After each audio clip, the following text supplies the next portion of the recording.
Oke, halo semuanya, selamat datang kembali di Sega Sport. Ini episode 2 kita akan preview Hungarian Grand Prix untuk MotoGP di Balaton Park dan Formula One di Monaco. Kita bahas dari MotoGP dulu, karena mereka akan start dari lebih awal.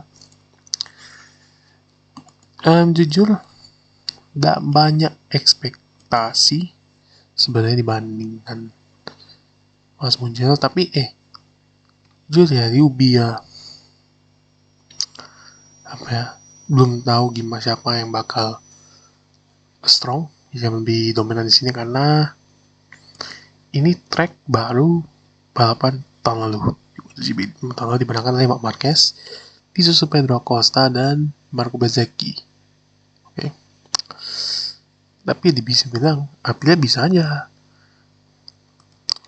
Itu bisa menang lagi, dominasi kayak di Mugello. Cuman kalau Ducati bisa ngelawan, bisa banget gitu. Nah, ini kan track yang bisa dibilang ada akselerasinya, yang rely on acceleration. Tidak banyak. Ya palingan apa nih ya, not a long streak. Tidak banyak track lurus lah gitu. Tidak sepanjang Mugello lah gitu. Oke. Let me see. Oke, Balaton Park. Tapi the concern dari Balaton Park apa? Ini bisa bilang lumayan kurang aman. Segi safety-nya masih kurang gitu. Bahkan sampai revisi layout aja sih masih belum terlalu aman sih. Waktu tahun lalu aja salah satu kameramen hampir kena moto yang Pedro Acosta di tikungan 7 kalau salah. Itu ngeri sedap itu. Tapi gue sih lah, ini bisa di pendapat saya yang keliru. Aprilia dan Ducati sebenarnya ada showdown lah gitu. KTM sebenarnya bisa, cuman ya susah juga kalau cuma Leon Acosta. Bintang Mas Nivinya dari situ keteteran banget untuk KTM. Honda datanya Yamaha, ya sudahlah. Yamaha nggak usah banyak ekspektasi lah untuk kali ini, oke?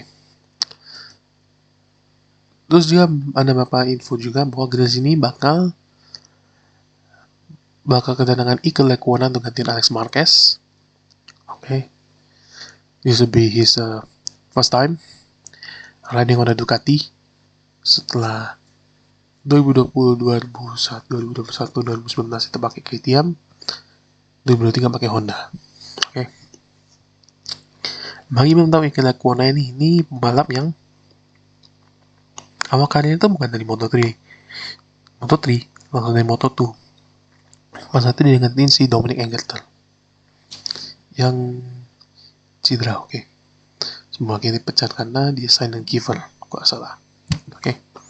Terus dia dipertahankan 2017, 2019 yang itu namanya Intervetten. 2018 diganti nama di Swiss Innovative Investor. Setelah 2019 dia masuk tim yang ganti nama jadi American Racing dan masih dapat satu podium di 2018 dan 2019. Dan Lecuona sejak 2018 itu pakai motor KTM, dimana akhir musim berakhir di Valencia dia naik kelas MotoGP gantiin Miguel Oliveira. Sebelum 2020 dapat kursi permanen itu di 2020. Tapi memang prestasinya tidak terlalu menteng-menteng yang amat lah. Dimana 2 musim penuhnya dia rank 20. Untuk LCR, ya Kakrutso bakal masuk gantiin lagi si Johan Zarco. Oke. Dan kita ulang lagi dan ini saya pengen kembali untuk klasemennya si Marc Bezzecchi mimpin dengan 173 points, 173 points, disusul Jorge Martin 17 di belakang 156, Fabio Di Giannantonio dengan 134, Pedro Acosta dengan 103, Ayuguras 92, Raul Fernandez dapat 7, Peko Banjaya 82, Marc Marquez 71, Alex Marquez 67, dan Fermin Aldiger dengan 59 poin. Oke, maaf soal saya nggak bisa besar soalnya ini tapping jam setengah 4 dini hari. Untuk Moto2 ya jujur not a lot to say lah. Ekspektasinya saya cuma satu aja, Aspar bisa bangkit lah at least gitu. Karena musim ini tidak terlalu konsisten amat gitu. Dan Gonzalez itu yang justru yang paling konsisten sejauh ini. Oke. Kemarin Gonzalez itu pengen buktiin bahwa dia bisa jadi juara dunia. Walaupun untuk sekarang tidak ada tim MotoGP yang melirik dia. Yang mereka lirik siapa ya tim-timnya? Olgado, Alonso, sama lagi Isan Guevara, lumayan juga Celestino Vietti lagi dipantau. Gitu. Okay. But at least I'm hoping like asal bisa lawan balik lah at least. Kayak musim lalu Alonso tuh bisa menang.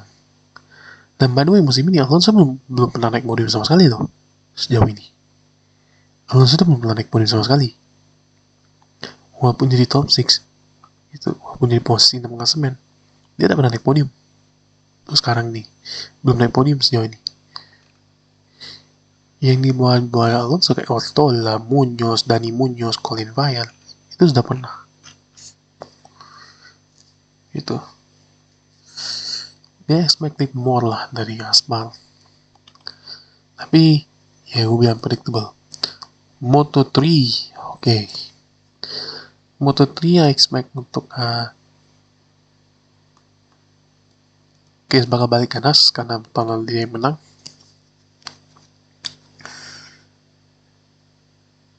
Dia pengen buktiin bahwa dia kemungkinan menurut saya Case ini kayaknya pengen buktiin di Hungary bahwa tim GP Mugello tuh cuma it's just the off day.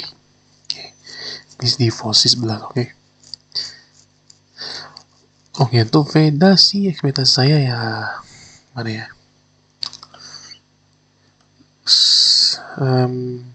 Jujur, poin aja sudah cukup sih. Karena ini track untuk bahasa cek dulu Red Bull Rookies Cup tahun lalu. Bapak nak di Hungaria. Tidak balapan di Hungaria. Jadi it's a new track for him. Not only that, but also for Brian Uriarte juga. Tapi kalau untuk yang Junior GP, yep, it's a very new. It's a very new circuit lah gitu. It's a very new circuit untuk para rookie nih, Brian Uriarte, Vela Pratama, siapa lagi si Hakim Danish.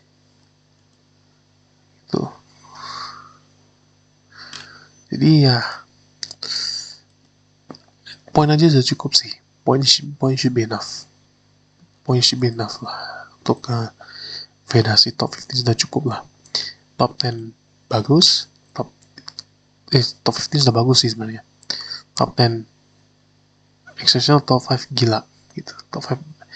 Tapi ya, we'll see lah nanti. Gitu. We'll see lah nanti, but I don't know at the moment gitu.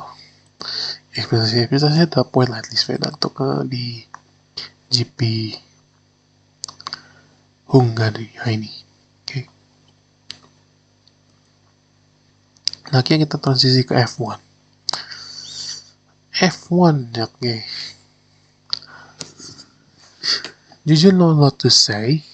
Oke, karena dibilang ada update untuk kabar sendiri saya pantau belum ada update. Nanti komen aja misalkan ternyata ada berita soal upgrade nih. Oke, ini saya belum terlalu ngulik-ngulik lah soal upgrade itu. Ini saya bakal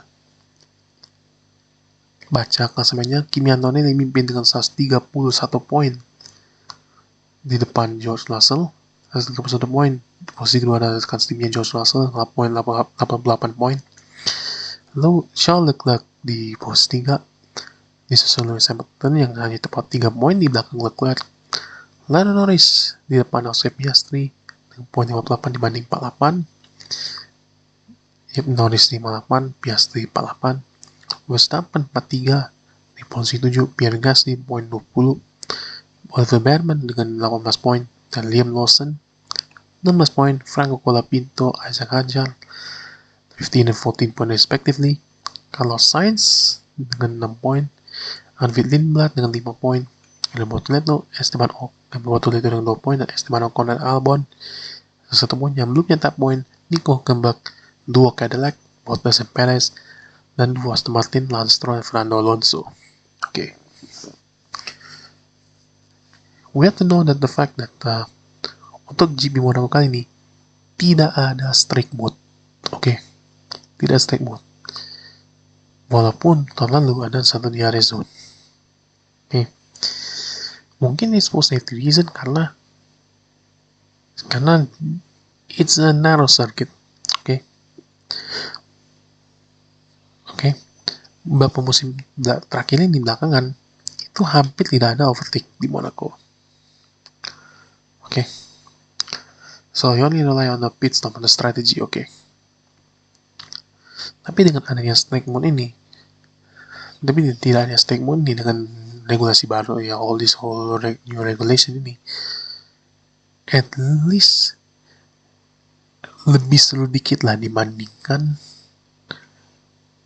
era Corona Effect, oke. Dan sempat saya dengan Italian juga pada saat minggu lalu ya, dimana Bottas mau diganti sama Colton Herta. Ini tidak masuk akal sih kalau saya, karena Hertanya masih belum memenuhi poin untuk dapatkan FIA Super License. Satu, ditambah di F2 aja dia masih adjusting pak, dia sekarang di posisi 12 klasemen dan dia nyetak poin semua di feature race. Sprint race 0, sprint race Herta itu 0. Dia 16 poin di sama yang sama dengan Joshua Dirksen dan Sebastian Montoya. Dan bedanya adalah best result, Dirksen berhasil menang di sprint, Montoya di posisi 4, Herta di posisi 7 at best. Dan Herta untuk memenuhi persyaratan masuk ke F1 itu harus di posisi 8 besar. Oke. Untuk F2 masih banyak rondenya. Oke, so masih banyak rondenya. Oke, so itulah. Dan untuk penutup kali ini adalah untuk ban F1, untuk ban Monaco Grand Prix nanti akan ada C3, C4, and C5. Jadi Pirelli bakal bawa 3 komponen ban paling lunak. C3 untuk hard yang warna putih, C4 untuk medium yang warna kuning, dan C5 untuk soft warna merah. Oke, itu dulu untuk preview kali ini. Sekian dulu ya, thank you mas nonton. Nextnya bakal review balapan di Hungarian Grand Prix dan Monaco Grand Prix. Sekian, jangan lupa like, share video ini, belum subscribe.